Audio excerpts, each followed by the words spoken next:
بسم الله الرحمن الرحيم السلام عليكم ورحمة الله وبركاته مeel kastoo aad joogtaan ba Allah awood la dhamaanteen waxaynu ka wada baryaynaa inuu naga wada badbaadiyo cudurka safareenka ee coronavirus iyo cudurro kaleba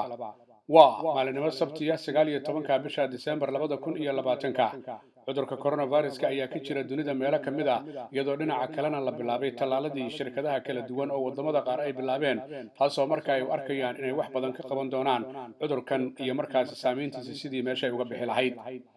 dalka Mareykanka markaynu ku bilowno waa dalka ugu soo ridasho badan uguna dhimashada badan ayaa waxaa la arkayay maalinimadii shalay madaxweyne ku-xigeenka waddanka Mareykanka Mike Pence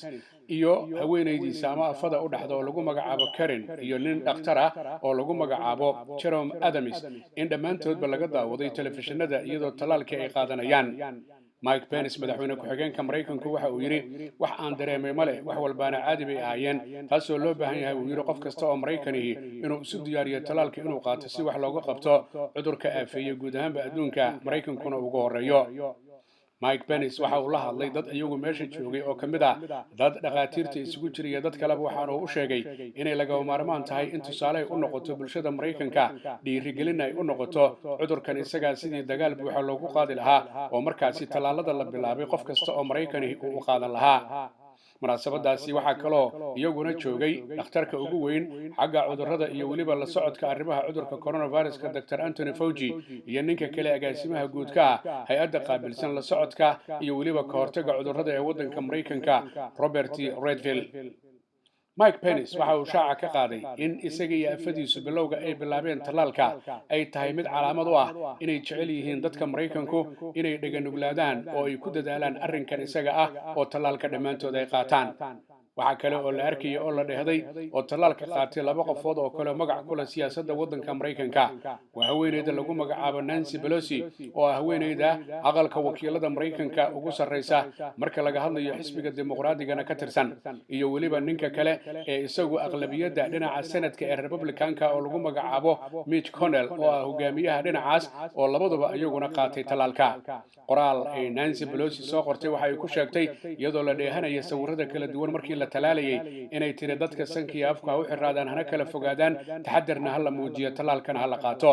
Mitch McConnell waxa kale oo isaguna uu soo dhigay qoraal uu leeyahay maanta ayay noo bilaabatay dagaalkii xoogga lahaa oo aan uga guuleysan lahayn cudurkan coronavirus-ka marka haddaba la fiiriyo ragga kala duwan iyo dumarka iyagu talaalka qaatay waxay u yihiin tusaale bulshada Mareykanka oo la tusayo kalsoonida buuxda oo ah in talaalku aanu dhibaato keenaynin laakiin caafimaad buuxa uu ka dambeeyo marka la qaato si cudurka coronavirus-ka markaas looga adkaado waxaa la arkayay maalintii shalay dad ka badan 3,000 oo cudurka u dhintay dalka Mareykanka iyadoo talaalkiina dhinaca kale la bilaabay madaxweynaha waddanka Mareykanku isagu kama qayb gelin munaasabadda madaxweyne ku-xigeenka iyo dadka kale lagu talaalayay laakiin hadal aan jirin oo loo arkay inuu khalad yahay ayuu bartiisa Twitter-ka soo dhigay haduu yahay Donald J. Trump oo waxa uu yiri Moderna talaalkeedii waa la aqbalay oo waa la ogolaaday Mareykanka dhawaanna ama si degdeg ah ayaa loo bilaabaya arrintaas oo la sheegay inuu hor dhacay oo xilligaas uu markaas qoraal qoray aan waxba la ogolaanin dhaqaatiirta iyagu Mike Pence iyo afadiisa iyo dhakhtarka iyo dadka kaleba halka ku talaalay waxa ay ka socdeen isbitaalka weyn ee ku yaala meel aan ka fogeyn magaalada Washington DC oo lagu magacaabo Walter Reed Hospital halkaas oo ah isbitaalkii lagu daweeyay Donald J. Trump bishii October ee sanadkan markii cudurka coronavirus-ku uu ku dhacay waddanka Sweden waxa uu ka mid yahay wadamada Scandinavian-ka ee qaaradda Yurub iyadoo boqorka waddankaasi oo lagu magacaabo Carl Gustaf uu shaaca ka qaaday in ay muuqato in la dayacay dadka reer Sweden taasina ay keentay dad badan inuu soo rito dad badan ay u dhinteen boqorku waxa uu sheegay sidii la filayay ama la maleynayay inaan dawladdu waxaanay u maareynin oo taasina ay keentay dad badan oo kala daa oo Swedish inay dhintaan hadalka boqorka waddanka Sweden waxa ku raacay ra'iisul wasaarahooda oo lagu magacaabo Stefan Löfven oo sheegay sida uu boqorku sheegay dayacad ayaa dhacday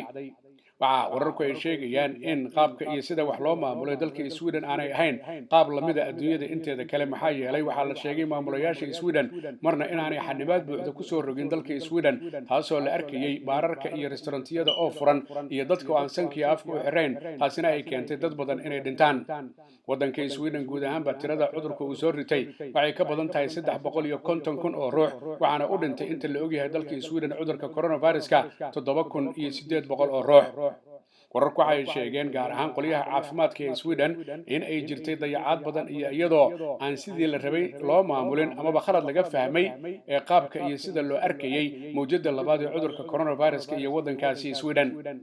dalka Sweden wararku waxay sheegayaan dadka ku dhintay cudurka coronavirus-ka boqolkiiba 90 inay yihiin dadka da'dooda ay ka weyn tahay 70-aadka taas oo loo arkayay meelo badan oo dadkaasi ku nool yihiin in la dayacay oo aan sidii la rabay markaa loo maaraynin. warbixinta ayaa waxay sheegaysaa in dadka dhintay ee 70 sano ka weyn kala bar ay yihiin dadka ku noolaa guryaha dadka waaweyn taas oo markaa loo arkayo iyada lafteedu dayacad inay noqotay dawladuna markii dambe eedda ay qaadatay oo ah mas'uuliyadda ah in la dayacay dadka da'dooda 70-aadka ay ka weyn tahay ee cudurka u dhintay ee waddankaasi Sweden. dalka Sweden marna xanibaad buuxda lama gelin laakiin waxa la arkayay toddobaadkii hore iyadoo loo sheegay guud ahaanba iskuulada ku yaala magaalada madaxda Stockholm gobolkeeda in la yiri dadku amaba carruurta ee fasalada 15aad iyo waliba 16aad ha ka bartaan ee dhinaca dibadda halkii ay iman lahaayeen iskuulada taasoo loo arkayay in meelahaas si aad cudurku ugu faafiyay maalmihii ugu dambeeyay. waddanka Sweden marka la fiiriyo dadka ka dhintay dadka cudurka uu ka soo ritay aad bay uga fara badan yihiin wadamada kale isku jeelka yihiin amaba isku deegaanka yihiin sida waddanka Norway, waddanka Denmark iyo waliba waddanka Finland.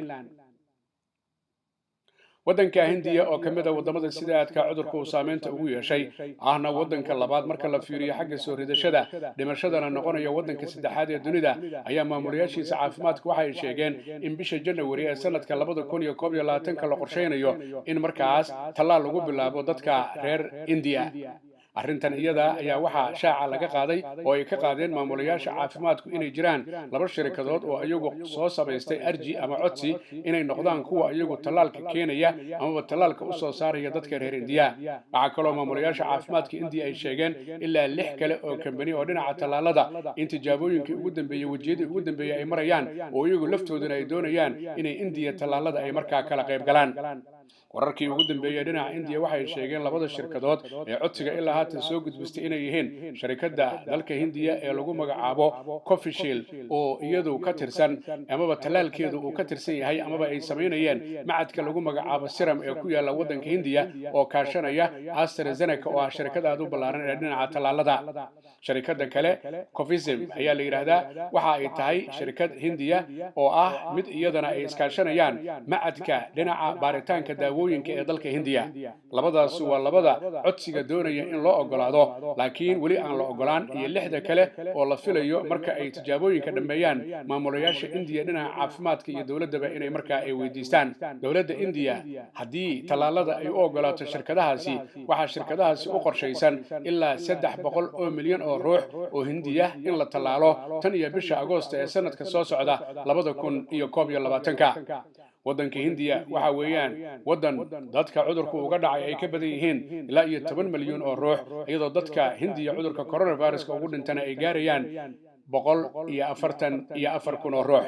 guud ahaan adduunyadu dhibaato xoog leh ayay ka mudatay cudurkan muddada sanadka aafeeyay iyadoo meelaha qaarna tallaalka la bilaabay meelaha qaarna la ogolaaday meelaha qaarna la filayo shirkadaha in laga ogolaado laakiin la sheegayo in culays weyn uu ka jiri karo qaabka iyo waqtiga ay qaadan karto tallaalada in la geeyo guud ahaan dunida iyo wadamo badan oo adduunka ka tirsan oo aan haysan qaabka iyo sida loo qaboojinayo tallaalada si waxtarkooda aanu meesha uga bixin. waxaa daba la eegayaa qaabka iyo sida wax loo maareeyo shirkadaha guud ahaanba la ogolaado iyo tallaaladu sida markaas adduunyada oo dhan ay u gaaraan. marka daba aynu fiirino fariintan iyada ee maalinlaha ay cudurka coronavirus-ka waxa fududeeya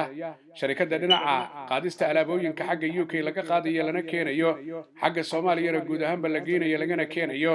waa shirkadda lagu magacaabo Parcel Host oo fadhigeedu yahay UK. xafiiskeeda weynina uu ku yaalo bariga magaalada London 473 High Road Leyton halkaas oo uu diyaar ku yahay ganacsade Axmed Barqadle iyo waliba iyadoo halkaas laga heli karayo oo kale DHL-ka guud ahaanba adduunyada oo dhan la isaga daabulo alaabooyinka hadda diraysidii hadii lagu keenayo intaba. ganacsade Axmed Barqadle waxa kale oo bulshada u haya guud ahaanba telefoonada noocyada kala duwan ee kuwa ugu dambeeyay iyo cunooyinka kala duwan waxaana lagala xiriiri karaa telefoonka eber 7949 512877 dadka Soomaaliyeed meel kasta ay joogaan badhib iyo dheef waxay la wadaagaan dadweynaha dunida waxaana laga rabaa inay islaaliyaan ay feejignaadaan baryada ay badiyaan nadaafadana ay ku dadaalaan inay dhageystaan awaamirta ka imanaysa maamulayaasha dalalka ay joogaan iyagoo aan iloobi in halku dhigi ahaa walaalle ha ii soo dhowaan yaana kuu soo dhowaan yaana isu soo dhowaan aan kala fogaano baryada aan badina nadaafadana aan ku dadaalno maxamed axmed xaaji cagmadhiga iyo bahda telefishinka caalamiga universal ugu qaabilsan arrimaha ka wacyigelinta bulshada cudurka coronavirus oo idin leh annagoo kariimkeenna kaashanayna kaalinteenna aan ka qaadano ka hortagga coronavirus maasha allah